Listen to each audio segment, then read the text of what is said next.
सुनो ए दोस्त, कभी तुमने अपने दिल से पूछा है कि तुम्हारी तकदीर क्यों नहीं बदलती? रातों को जागकर शिकायत करने वाले इस दिल ने कितनी बार रब को पुकारा होगा? कितनी दफा तुमने रोकर कहा होगा, ए अल्लाह, मेरी जिंदगी कब बदलेगी? मेरा दौर कब बदलेगा? मेरी उलझनें कब सुलझेंगी?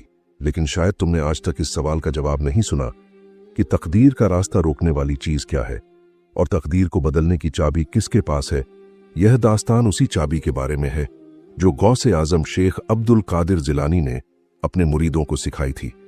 वही रहस्यमयी बात, वही छुपा हुआ राज, जिसे समझकर इंसान अपनी किस्मत की लोहे जैसी दीवारें गिरा सकता है।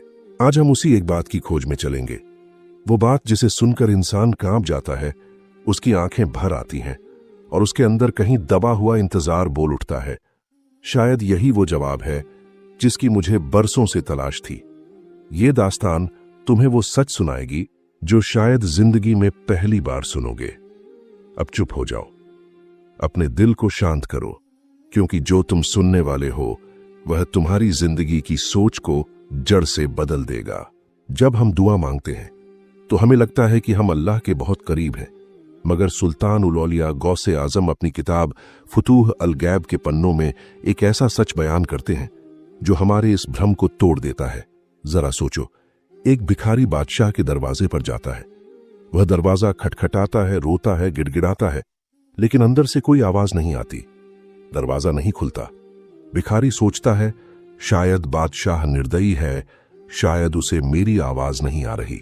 लेकिन गौसे आजम कहते हैं, नहीं है नादान, बादशाह बहरा नहीं है और न ही कंजूस है।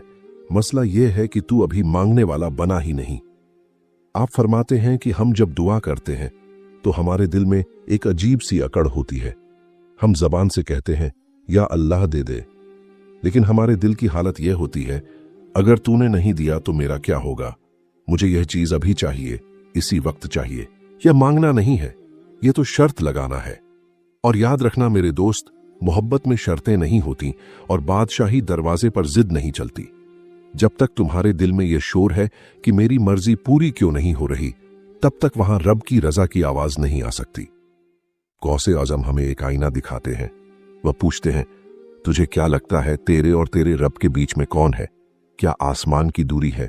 क्या जमीन की परतें हैं? नहीं, तेरे और तेरे रब के बीच सिर्फ एक चीज खड़ी है और वो है तेरी अपनी मैं। हम अपनी परेशानियों की वजह दूसरों को मानते हैं। फलां ने मुझ पर जादू कर दिया, फलां ने मेरा काम बिगाड़ दिया, मेरी किस्मत ही खराब है। मगर गौसे